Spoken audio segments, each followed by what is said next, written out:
नमस्कार दोस्तों, आज फिर आपका स्वागत है क्राउन इमिग्रेशन के यूट्यूब चैनल पर। तो आज का जो केस है ये this is a case study.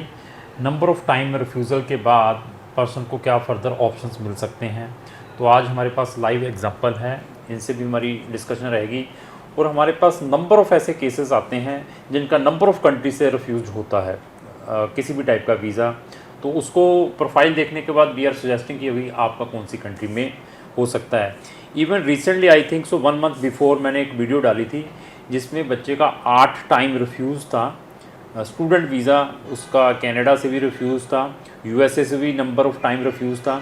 Even उस वीडियो को भी आप मेरे चैनल पर जाकर देख सकते हैं। उसके बाद उसको हमने सक्सेसफुली शेंगन का यूरोपियन कंट्री का स्टूडेंट वीज़ा लेकर दिया है।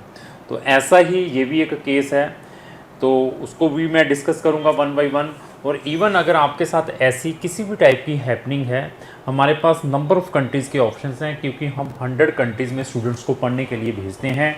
मैं बार बार एक चीज़ रिपीट करता हूँ कि आपकी प्रोफाइल बहुत इंपॉर्टेंट है। Before processing your case, either student का प्रोसेस करना है, आइदर आपने टूरिस्ट का अप्लाई करना है, या एज ए अपने इन्वेस्टर का किसी भी कंट्री में अप्लाई करना है। जब तक आपकी प्रोफाइल के अंदर दम नहीं है तब तक आपको रिफ्यूज़ल ही देखने को मिलेगी। और आपका कंसल्टेंट कितना कॉम्पिटेंट है, that is also very important. कि सिर्फ आपका कंसल्टेंट अपने 15,000 से 20,000 रुपया फ़ीस लेने में इंटरेस्ट रखता है, बाकी कहता है कि ट्राई मारिए, वो तो आपको फिर बता देगा कि यही रिज़ल्ट्स रहेंगे। लेकिन हमारे पास अगर आप रजिस्टर्ड करवाते हैं किसी भी कंट्री के लिए, फर्स्टली हम आपको आपके परसेंटेज बताते हैं कि आपके केस में कितने परसेंटेज हैं आइदर एडमिशन और वीज़ा के लिए। अगर आपका केस वीक है तो मैं कहूँगा कि आपका लक है। अगर आपके केस में थोड़ा सा लगता है कि होने वाला है, मैं 50-50 बता सकता हूँ। आपके केस में मुझे पॉजिटिव लगता है कि ऐसे केसेस मैंने नंबर ऑफ़ टाइम्स पहले भी डील किए हैं, तो मैं 95% तक की गारंटी प्रोवाइड कर सकता हूँ। क्योंकि 5% एम्बेसीज के पास भी पावर है, क्योंकि उन्होंने डिसीजन देना है। We are not the university और एम्बेसीज। तो उसको एनालाइज करने के बाद वी आर सजेस्टिंग। तो हम एनालाइज कैसे करते हैं, हमने एक डेडिकेटेड फॉर्मेट भी तैयार किया हुआ है। उस फॉर्मेट का लिंक भी मैंने अपने डिस्क्रिप्शन बॉक्स में लगा दिया है। अगर आपने फॉरेन कंट्री में टूरिज़्म के लिए जाना है, उस फॉर्मेट को भर के भेजें। अगर आपने हायर स्टडीज़ के लिए जाना है, उसका फॉर्मेट भी हमारे डिस्क्रिप्शन बॉक्स में लगा है। आपने फ़ॉरेन से MBBS करनी है, उसका लिंक भी हमारे डिस्क्रिप्शन बॉक्स में लगा है। आपने फ़ॉरेन कंट्रीज़ में जाकर एज ए इन्वेस्टमेंट करनी है, तो उसका फॉर्मेट भी हमारे डिस्क्रिप्शन बॉक्स में लगा है। हमारे पास 100 कंट्रीज़ के ऑप्शंस हैं। हर एक कंट्री में पढ़ने के लिए बच्चों को भेजते हैं। अगर आपने किसी स्पेसिफिक कंट्री में पढ़ने के लिए भी जाना है तो उसकी आप हमारी स्पेसिफिक प्लेलिस्ट चेक कर सकते हैं। उस प्लेलिस्ट में आपको वो स्पेसिफिक कंट्रीज़ की ही वीडियोस मिलेगी।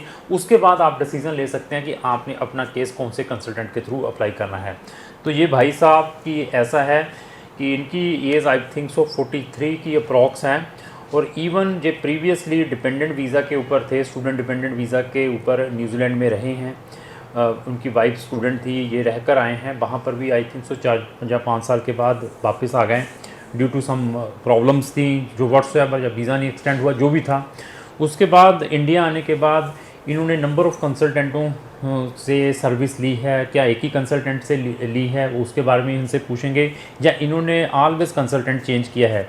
लेकिन क्राउन इमिग्रेशन के पास आते हैं तो आपको कंसल्टेंट भी चेंज करने की ज़रूरत नहीं रहेगी। आपको सर्विस से ही पता चल जाएगा कि how we are handling your case. तो इंडिया आने के बाद इन्होंने अपने केस को डिफरेंट कंट्रीज़ में डाला है। 2 times they refuse from Canada से रिफ्यूज़ हुए हैं, 2 बार ऑस्ट्रेलिया से टूरिस्ट वीज़ा रिफ्यूज़ हुआ है, 1 बार स्पेन से हुआ है और 1 बार ग्रीस से। ये 6 टाइम रिफ्यूज़ हैं डिफरेंट कंट्री से।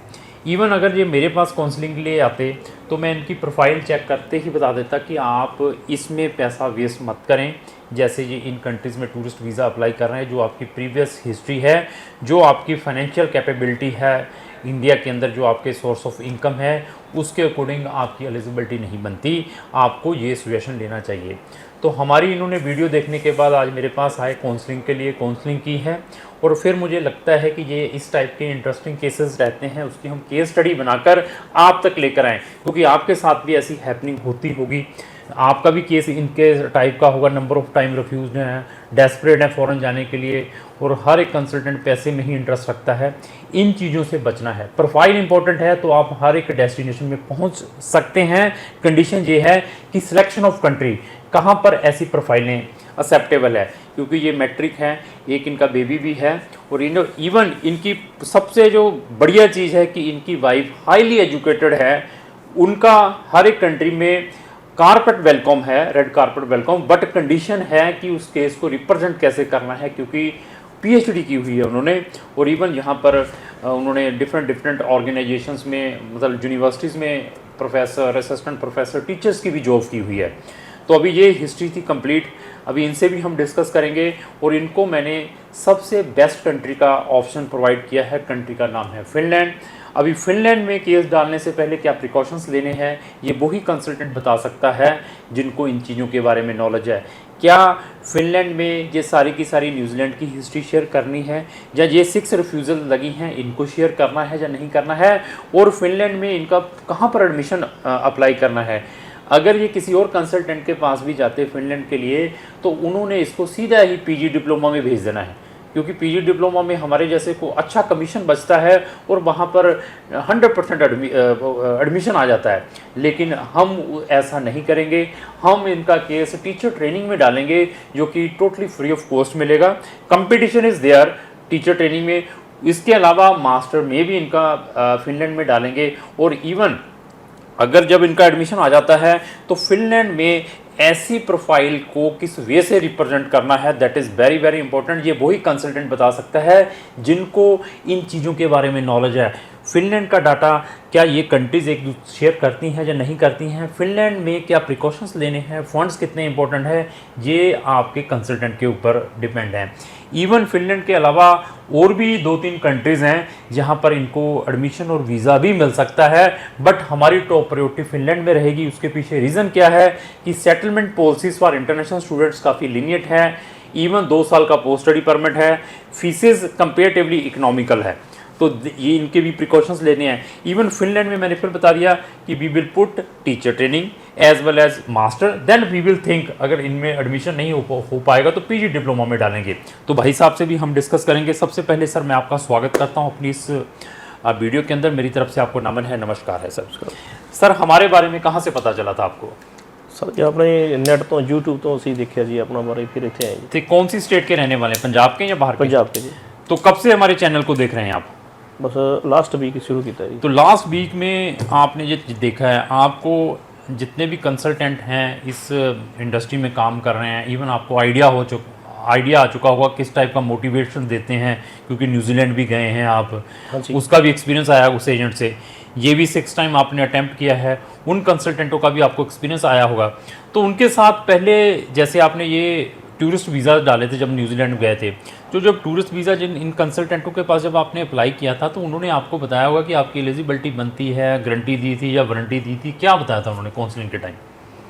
सर इदां होंदे जो किसी को आप जाने कोई भी आस लैके जाने है ना भी ये कंपनी काम कर रही है, बहुत वधिया काम कर रही है, इन्हां दे इन्ने विजे लगे आ नेट ते, हर एक बंदा विजे शो करदा। ठीक है। ਤੇ ਨੰਬਰ 2 ਤੇ ਗੱਲ ਇਹ ਜ਼ਰੂਰ ਆ ਵੀ ਇਹ ਰਿਫਿਊਜ਼ਲ ਲਵਾ ਕੇ ਇੱਥੇ ਵੀ ਡਰ ਕੇ ਘਰ ਬਹਿ ਜਾਓ, ਇਹ ਨਹੀਂ ਹੋਣਾ ਚਾਹੀਦਾ। Very good, this is very good. ਦੂਸਰੇ ਨੰਬਰ ਤੇ ਇਹ ਹੋਣਾ ਚਾਹੀਦਾ ਵੀ ਇਹਨਾਂ ਦੇ ਜੇ ਤੁਸੀਂ ਬਾਹਰ ਨਹੀਂ ਜਾ ਪਾਏ ਤੇ ਹਰੇਕ ਕੋਲ ਜਿਹੜਾ ਪੈਸੇ ਦਾ ਨੁਕਸਾਨ ਵੀ ਹੋਇਆ ਸਾਨੂੰ ਸਿੱਖਣ ਨੂੰ ਵੀ ਕੁਝ ਮਿਲਦਾ। Very good, this is very good. ਤੇ ਦੂਸਰੇ ਨੰਬਰ ਤੇ ਇਹ ਗੱਲ ਤੀਜੇ ਤੇ ਇਹ ਹੈਗੀ ਵੀ ਇਹਨੀ ਕਦੀ ਆਪਣੀਆਂ ਰਿਫਿਊਜ਼ਲਾਂ ਇਹਨੀ ਸ਼ੋ ਕੀਤੀਆਂ ਨਹੀਂ ਸਾਨੂੰ। ਠੀਕ ਹੈ। ਅਸੀਂ ਕਿੰਨੀਆਂ ਕਿ ਰਿਫਿਊਜ਼ਲਾਂ ਵੀ ਲਵਾ ਚੁੱਕੇ ਆ। ਠੀਕ ਠੀਕ। ਹਰ ਇੱਕ ਬੰਦਾ ਕੰਪਨੀ ਨੂੰ ਮਾੜਾ ਨਹੀਂ ਕਹਿਣਾ ਚਾਹੀਦਾ, ਕੰਪਨੀ ਵਧੀਆ ਕਾਹਦੋਂ ਗੁੱਸਾ ਕਰੂ ਸਾਨੂੰ ਮਾੜੇ, ਕਹਿੰਦਾ ਸਾਡੇ ਕੋਲ ਆਇਆ ਕੀ ਕਾਰਨ ਸੀ। ਠੀਕ ਠੀਕ ਠੀਕ। ਜੇ ਤੁਹਾਡੇ ਕੋਲ ਅਸੀਂ ਨਾ ਆਵਾਂਗੇ ਤੁਹਾਡੇ ਆਫਿਸ ਕੱਲ ਨੂੰ ਬੰਦ ਹੋ ਜਾਣੇ। ਠੀਕ ਹੈ। ਤੇ ਇਸ ਕਰਕੇ ਅੱਜ ਤੁਸੀਂ ਬਹੁਤ ਚੰਗਾ ਮੈਨੂੰ ਮੌਕਾ ਦਿੱਤਾ ਗੱਲ ਕਰਨੇ ਦਾ। ਠੀਕ ਹੈ। ਪਰ ਮੈਂ ਵੀ ਜੇ ਕਿਸੇ ਨੂੰ ਗਲਤ ਬੋਲਦਾ ਤਾਂ ਮਾਫੀ ਮੰਗਦਾ, ਪਰ ਇਹ ਹਕੀਕਤ ਆ। ਠੀਕ ਠੀਕ ਠੀਕ। ਮਤਲਬ ਲੋਕੀ ਜ਼ਿਆਦਾ ਵੀਜ਼ੇ ਦਿਖਾਉਂਦੇ ਨੇ, ਵੀਜ਼ੇ ਦਿਖਾਉਂਦੇ ਆ, ਸਾਡੇ ਕੋਲ ਵੀ ਆਏ ਤੁਸੀਂ ਸਰ, ਹੁਣ ਤੁਸੀਂ ਮੇਰੇ ਕੋਲ ਆਏ। ਪਰ ਇੱਥੇ ਸਰ YouTube ਤੇ ਮੈਂ ਤੁਹਾਨੂੰ ਪਹਿਲਾਂ ਹੀ ਕੀਤਾ ਵੀ ਮੈਂ 1 ਵੀਕ ਪਹਿਲਾਂ ਪੂਰਾ ਇਹਨੂੰ ਤੁਹਾਨੂੰ ਚੈਨਲ ਸਾਰੇ ਦੇਖੇ, ਕਿਉਂਕਿ ਫਿਰ ਥੋੜਾ ਜਿਹਾ ਆਪਣੇ ਆਪ ਨੂੰ ਵੀ ਹੋਇਆ ਵੀ ਮੈਂ ਵੀ ਸਰਚ ਕਰਾਂ ਵੀ ਸਾਡਾ ਵੀ ਉੱਥੇ ਸਰਚ ਕਰਕੇ ਜਾਂਦਾ ਹੁਣ ਫਰਜ਼ ਬਣਦਾ ਵੀ 7ਵੀਂ ਰਿਫਿਊਜ਼ਲ ਲਵਾਉਣ ਤੋਂ ਪਹਿਲਾਂ ਪਹਿਲਾਂ ਇੰਨਾ ਐਕਸਪੀਰੀਅੰਸ ਆ ਚੁੱਕਾ ਕਿ ਹਰੇਕ ਏਜੰਟ ਅਲੱਗ-ਅਲੱਗ ਜਿੱਦਾਂ ਦੀ ਉਹ ਹੈਗਾ। ਹਾਂਜੀ ਹਾਂਜੀ। ਇਹ ਲਾਸਟ ਟਾਈਮ ਜਦੋਂ ਮੈਂ ਅਪਲਾਈ ਕੀਤਾ ਸੀ ਨਾ ਕੈਨੇਡਾ ਦਾ, ਉਹਨਾਂ ਨੂੰ ਸਰ ਮੈਂ ਕਿਹਾ ਸੀ ਮੇਰਾ ਕੇਸ ਵਿਦਡਰਾਅ ਕਰ ਦਿਓ, ਠੀਕ ਹੈ, ਵੀਜ਼ਾ 2 ਮਹੀਨੇ ਹੋ ਗਏ, ਮੇਰਾ ਵੀਜ਼ਾ ਨਹੀਂ ਆਉਣਾ, ਕੈਨੇਡਾ ਮੋਸਟਲੀ ਵੀਜ਼ਾ ਨਹੀਂ ਦੇ ਰਿਹਾ। ਠੀਕ ਹੈ, ਉਹ ਕਹਿੰਦੇ ਠੀਕ ਹੈ ਤੁਹਾਡੀ ਵਿਦਡਰਾਅ ਅਸੀਂ ਪਾਤੀ ਆ। ਠੀਕ ਹੈ, ਉਸ ਤੋਂ ਬਾਅਦ 2-2.5 ਮਹੀਨੇ ਬਾਅਦ ਮੈਨੂੰ ਉਹਨਾਂ ਨੇ ਰਿਫਿਊਜ਼ਲ ਦੇਤੀ। ਠੀਕ ਹੈ, ਮੈਂ ਕਿਹਾ ਜੀ ਵਿਦਡਰਾਅ ਦੀ ਮੈਨੂੰ ਪ੍ਰੂਫ ਦਿਓ ਕੋਈ ਵੀ ਕਿੱਥੇ ਆ, ਤੁਸੀਂ ਮੈਨੂੰ ਇਹ ਚਾਹੇ ਵੀ ਉਹ ਪੰਜਾਬੀ ਤੀਰ ਤੁੱਕੇ ਵਾਲਾ ਕੰਮ ਕਰ ਲਿਆ, ਵੀਜ਼ਾ ਲੱਗ ਗਿਆ ਤਾਂ ਤੁਹਾਡਾ ਰਿਫਿਊਜ਼ਲ ਲੱਗ ਗਈ, ਫੇਰ ਵੀ ਉਦਾਂ ਹੋ ਗਿਆ ਹਨਾ। ਠੀਕ ਠੀਕ। ਤੇ ਚਲੋ ਉਹਨਾਂ ਨੂੰ ਕਹਿਣਾ ਤਾਂ ਕੀ ਸੀ ਆਪਾਂ, ਉਹ ਪੈਸੇ ਵੀ ਗਏ, ਕੇਸ ਵੀ ਖਰਾਬ ਹੋਇਆ, ਟਾਈਮ ਵੀ ਵੇਸਟ, ਸਾਰਾ ਕੁਝ ਵੇਸਟ। ਪਰ ਤੁਹਾਡੇ ਕੇਸ ਦੇ ਵਿੱਚ ਸਾਰਾ ਇਦਾਂ ਲੱਗਾ ਸਾਨੂੰ ਕਿ ਤੁਸੀਂ ਪੂਰੀ ਸਟੱਡੀ ਕਰਦੇ ਆ ਕੇਸ ਦੀ। ਦੇਖੋ ਜੀ ਵੀਜ਼ਾ ਲੱਗਣਾ ਨਾ ਲੱਗਣਾ, ਮੈਂ ਖੁਦ ਵੀ ਅੱਜ ਇਹ ਗੱਲ ਕਹਿਣਾ ਵੀ ਇਹ ਡਿਪੈਂਡ ਫੋਰ ਪ੍ਰੋਫਾਈਲ ਤੇ ਆ ਔਰ ਇਮੀਗ੍ਰੇਸ਼ਨ ਤੇ ਆ, ਉਹਨੇ ਸਾਨੂੰ ਵੀਜ਼ਾ ਦੇਣਾ ਜਾਂ ਨਹੀਂ ਦੇਣਾ। ਪ੍ਰੋਫਾਈਲ ਤੇ ਵੱਡੀ ਗੱਲ ਕਰਦੀ ਜੀ। ਠੀਕ ਠੀਕ ਠੀਕ ਠੀਕ। ਵੀ ਉਸ ਜਿੱਦਾਂ ਬੱਚਾ ਸਕੂਲੇ ਪੜ੍ਹਨ ਜਾਂਦਾ ਵੀ ਉਹ ਟੀਚਰ ਪੜਾਉਣ ਦੇ ਲਾਇਕ ਹੈਗਾ ਜਾਂ ਨਹੀਂ ਹੈਗਾ। ਬਿਲਕੁਲ ਬਿਲਕੁਲ, ਐਗਜ਼ਾਮ ਤਾਂ ਬੇਟੇ ਨੂੰ ਕਹਿਣਾ ਪੈਣਾ ਨਾ, ਬੱਚੇ ਨੂੰ। ਇੱਕ ਹੁੰਦੀ ਪੰਜਾਬੀ ਚ ਕਰਦੇ ਵੀ ਸਿਫਤ ਕਰਨੀ, ਇੱਥੇ ਆ ਕੇ ਮੈਂ ਸਿਫਤ ਨਹੀਂ ਕਰਦਾ ਵੀ ਇਹ ਸਿਫਤ ਕਰਾਉਣ ਦੇ ਸਰ ਲਾਇਕ ਹੈ। ਮੈਂ ਤਾਂ ਗੱਲ ਕਰਦਾ ਜੀ। ਤੁਹਾਡਾ ਕਿੰਨੀ ਕੁ ਵਾਰੀ ਵੀਜ਼ਾ ਰਿਫਿਊਜ਼ਡ ਹੈ? ਟੂਰਿਸਟ ਵੀਜ਼ਾ 6 ਵਾਰੀ ਵੀਜ਼ਾ ਰਿਫਿਊਜ਼ ਹੈ ਜੀ। ਕਿਹੜੀ ਕਿਹੜੀ ਕੰਟਰੀ ਤੋਂ? कनाडा, ऑस्ट्रेलिया जी, स्पेन ते ग्रीस। तो ये आप ये देखिए कि न्यूजीलैंड में ये रहकर आए हैं, वहाँ पर जो हिस्ट्री रही है, क्या इस केस को ऑस्ट्रेलिया में डालना का बेनिफिट था कि नहीं था? मेरे पास आते तो मैं इनका किसी भी कंट्री में नहीं डालता, ना मैं कनाडा में डालना था, ना मैंने इनका ऑस्ट्रेलिया में डालना था टूरिस्ट वीज़ा। मुझे मालूम है कि क्या ड्रॉबैक्स हैं। इवन शेंगन में मैं ज़रूर इनका ट्राई करता टूरिस्ट वीज़ा, वो भी selection of country is very important. दोनों की दोनों कंट्रीज जो इन्होंने टूरिस्ट वीज़ा में ली हैं, स्पेन और ग्रीस, इनका वीज़ा सक्सेस रेट जो टूरिस्ट का है शेंगन का बहुत ही नेग्लिजिबल है। अगर मैंने इनका ट्राई भी करना होता तो मुझे मालूम है कि इनका कौन सी कंट्री में डालें जहाँ पे इनको वीज़ा आने के 70-80% चांसेस रहें। तो जब आप मेरे पास आए हैं, क्या मैंने आपको वीज़ाज़ दिखाए हैं आके? ये देखो मेरे कितने वीज़ा लगे हैं, या फिर फलाना कोई कहीं पे डिस्प्ले किए हुए हमारे वीज़ा, कोई ऐसा ऑफिस के अंदर, हमारे ऑफिस में? इस करके सर ਤੁਹਾਡੇ ਕੋਲ ਆਏ ਆ।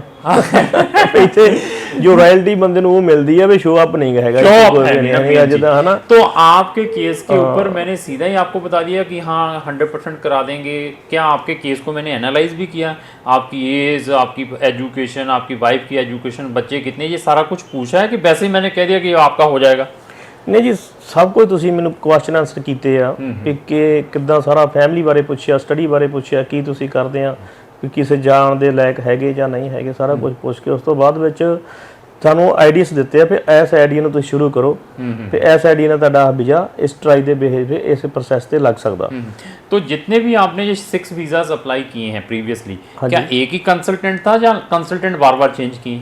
अलग अलग जी, मतलब ये वाले अलग अलग टोटल आ गया। तो कितना का पैसा वेस्ट किया होगा, मतलब अप्रोक्स में? 2-2.5 लाख रुपया। 2-2.5 लाख रुपया, it is not a small amount. एक बेचारा एग्रीकल्चरिस्ट है, 2-3 एकड़ की जो कर रहा है अपनी एग्रीकल्चर, और 2-2.5 लाख रुपया इन चीज़ों में वेस्ट कर दिया है। मैंने फिर बता दिया हमारे पास आते तो ये इनके सेफ रहते। वो कैसे? क्योंकि सिंगल फीस 15,000 रुपये हम लेते हैं, 15,000 ओनली 15,000 रुपये हम लेते हैं। 15,000 के बाद जो हमारी अनदर फीस है, जब बच्चे का वीज़ा आ जाता है देयर आफ्टर, आप मुझे 2 कंट्री 4 कंट्री जिसमें भी अप्लाई करें, तो प्रिकॉशन जरूर लें before putting your application in any country. तो क्राउन इमिग्रेशन के पास नंबर ऑफ ऑप्शंस है। अगर आपने फॉरेन कंट्रीज़ में जाना है तो हमें संपर्क कर सकते हैं। लास्ट ही मेरी यही रिक्वेस्ट है, अगर आपको जो मेरी वीडियो चली इसको लाइक एंड शेयर करना होगा। Thank you.